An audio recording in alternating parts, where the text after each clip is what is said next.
So guys, this is what happened. Rim की धज्जियाँ उड़ गई हैं। हाय दोस्तों, अगर आपकी बाइक में अलॉय व्हील है या फिर आप प्लान कर रहे हैं अलॉय व्हील फिट कराने का अपनी बाइक में, तो ये वीडियो आपके लिए बहुत ज़्यादा इंपॉर्टेंट है। अलॉय व्हील फिट कराने से पहले एक बार जरूर उसको देखिएगा। एंड दोस्तों, इस वीडियो में जो इंसिडेंट शेयर करने वाला हूँ, ये मेरे क्लासमेट भी हैं और क्लोज फ्रेंड भी हैं, जिनका यूट्यूब चैनल है भूपीग्राफी करके, जो ट्रैवलिंग और राइडिंग के ऊपर वीडियोस जो हैं उनकी बनती रहती है। रिसेंटली उनने डोमिनार 400 जो है वो बाइक ली हुई थी, हार्डली 6 मंथ भी नहीं हुआ होगा उसको। तो उनने राइड किया हुआ था। ये 2 मंथ पहले का इंसिडेंट है, जिसमें कि वो राइड कर रहे थे और उनके साथ जो पहले इंसिडेंट हुआ ना, पहले आप वो देखिए, फिर हम कुछ इंपॉर्टेंट बात करने वाले हैं फैक्ट्स के ऊपर।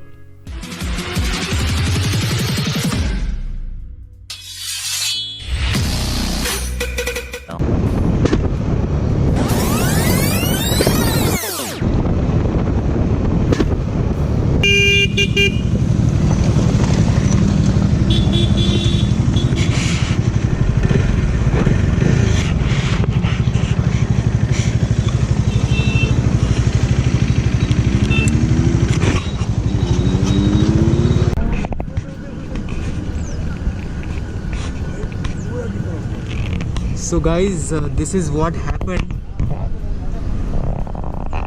रिम की धज्जियाँ उड़ गई हैं। दिख रहा है, शायद आपको दिख रहा हो। और ये यहाँ से पूरा उठ चुका है ये, और यहाँ से इसमें क्रैक आ गया है। दिख रहा है आपको ये? अब दोस्तों थोड़ा सा पोस्टमार्टम करते हैं इस वीडियो का। सामने आप देख रहे हैं खड्डा जो आया हुआ है, खड्डा उतना ज़्यादा गहरा नहीं है, मतलब उतना ज़्यादा लगता है ना खड्डा बहुत ज़्यादा बड़ा है, वैसा नहीं था। नॉर्मल खड्डे हैं, ये रोड में आपको देखने मिल जाते हैं हाईवेज में, जिनको मेंटेन नहीं किया जाता है। एंड स्पीड जो थी वो 70-80 के आसपास लग रहा था, बिकॉज सामने ट्रैफिक भी था एंड थोड़ा टर्निंग्स भी आ रही थी, तो स्पीड 70-80 के आसपास ही लग रहा था।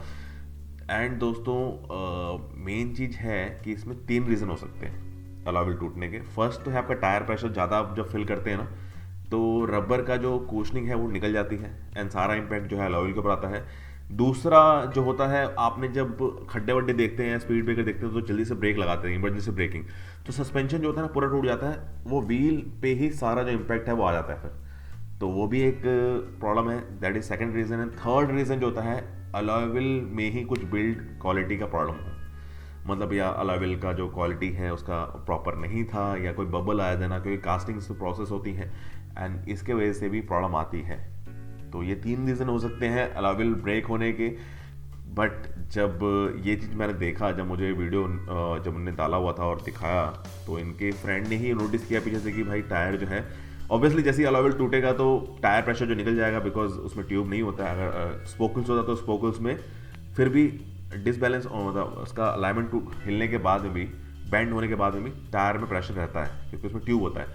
इसमें सारा प्रेशर जो है वो निकल गया था, इनके जो पीछे राइडर है उन्होंने बताया। एंड सीधा कंडीशन एक्चुअली, अगर बाई चांस हल्का बुल्का होता, हवा नहीं निकली होती, एंड बड़ा इंसिडेंट भी हो सकता था, बट वो नहीं हुआ और उनसे पहले ही जो है वो पता चल गया था। एंड आगे और पीछे दोनों के व्हील जो हैं वो साथ ही साथ खराब हो गए। बाद में इनने RS से कॉल किया एंड बाइक को टो करवाया, एंड जो इनका ट्रिप था टोटली जो है वो डिस्ट्रॉय हो गया।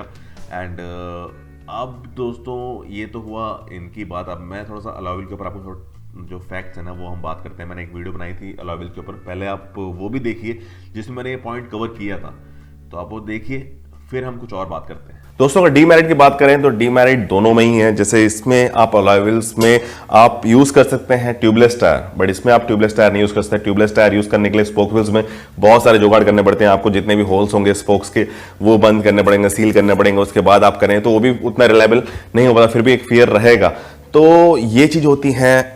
एंड इसमें डीमेरिट ये है कि ये फ्लेक्सिबल मेटल नहीं होता है, ये फ्लेक्स नहीं होता है। ये आप सिटी में यूज़ करिए, बिंदास यूज़ कर सकते हैं, कोई प्रॉब्लम नहीं है आप, बट इसको हाईवे या ऑफ रोड पे आप यूज़ करना या फिर टूरिंग क्रूजिंग के लिए आप यूज़ करें, वो पर्पज़ के लिए नहीं होते हैं। बिकॉज जब आप टूरिंग क्रूजिंग के लिए निकल रहे हैं तो आप road condition, multiple road condition मिलेगी आपको, रोड कंडीशन सही होगी नहीं होगी, ऑफ रोडिंग करनी पड़ सकती है। तो ये सब चीज़ों में ऑफ रोडिंग में तो बिल्कुल भी नहीं चलता है अलॉय व्हील, बिकॉज इसमें अभी स्पोक व्हील्स का बताऊंगा तो आपको पता चल जाएगा। अभी स्पोक व्हील्स में क्या होता है, आपको मल्टीपल कुशनिंग मिलती है। जैसे आप देखेंगे टायर्स हैं, तो टायर भी एक तरह कुशनिंग काम करते हैं, रबर्स होते हैं, दबते हैं। फिर जो स्पोक्स होते हैं, मल्टीपल स्पोक्स होते हैं, वो भी कुशनिंग का काम करते हैं, क्योंकि वो भी थोड़े फ्लेक्सिबल्स होते हैं। एंड उसके बाद आपका सस्पेंशन आता है। तो ये आपको 3 इंपैक्ट मिलते हैं, उसके बाद आपका होता है। तो इसमें कैसा होता है कि इसमें टायर्स हैं, फिर ये फ्लेक्सिबल नहीं है, डायरेक्ट आपका जो इंपैक्ट पड़ रहा है वो सस्पेंशन में पड़ रहा है, तो इस पे ज़्यादा झटका लगते हैं। तो इसी वजह से ये मेटल्स टूटने के ज़्यादा चांसेस होते हैं ऑफ रोडिंग में। तो इसलिए ऑफ रोडिंग में यूज नहीं कर सकते। क्रूजिंग में वही जैसे बताया कि मल्टीपल आपको रोड कंडीशंस मिलेंगी आपको, तो वैसे आपका जो टायर होना चाहिए वो चीज़ें करने के लिए होना चाहिए। इसीलिए जो टाइगर ट्रैम्प है या एडवेंचर है, ये ऐसी गाड़ियाँ जो बड़ी बड़ी टूरिंग के लिए बनी रहती हैं, उसमें आपको स्पोक व्हील्स ज़्यादा देखने को मिलेंगे, आपको अलॉय व्हील्स नहीं देखेंगे। एंड जो रॉयल एनफील्ड बनाती है, वो बनाती है क्रूजिंग बाइक, जो आपको long tour, city rides, multipurpose जैसे बोलते हैं, वो बनाती है। तो इसीलिए इसमें मैक्सिमम गाड़ियों में आपको देखने को मिलता है स्पोक व्हील्स।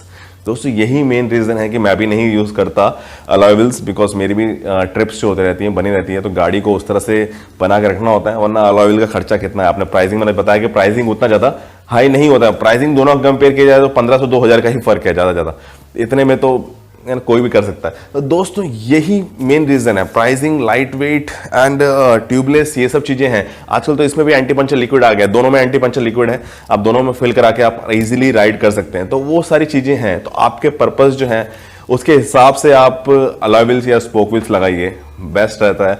मैं ऐसा नहीं बोलता कि अलॉय व्हील्स नहीं लगाना चाहिए, लगा सकते हैं। मैं रिकमेंड नहीं करता हूं, बिकॉज मेरे जो पर्पस है वो डिफरेंट है, आपका पर्पस डिफरेंट हो सकता है।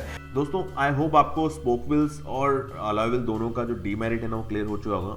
अलॉय व्हील्स में दोस्तों रिस्क फैक्टर बहुत ज़्यादा होता है जब आप हाईवे पे होते हैं। हाईवे पे कांस्टेंट स्पीड पे जब आप क्रूज कर रहे होते हैं, तो मल्टीपल रोड कंडीशंस में ना दोस्तों कई बार जो होता है अलॉय व्हील जो होते हैं वो खड़े नहीं उतर पाते। बट स्पोक व्हील्स क्या होता है, फ्लेक्सिबल होते हैं, मल्टीपल इम्पैक्ट एरियाज होते हैं, तो उसके वजह से आपको स्पोक व्हील्स में कई बार जो इम्पैक्ट जो अलॉय व्हील नहीं झेल पाता ना, वो स्पोक व्हील्स आराम से झेल लेता है। बिकॉज मैंने भी राइड किया हुआ, मैं भी हाईवे राइड्स करते रहता हूँ। तो हाईवे तो आपको मालूम है कि दोस्तों रोड कंडीशन जो है चेंज होती रहती है। आपको एक जैसे प्लेन रोड तो आपको एक्सप्रेस हाईवे जैसे नहीं मिलेंगे।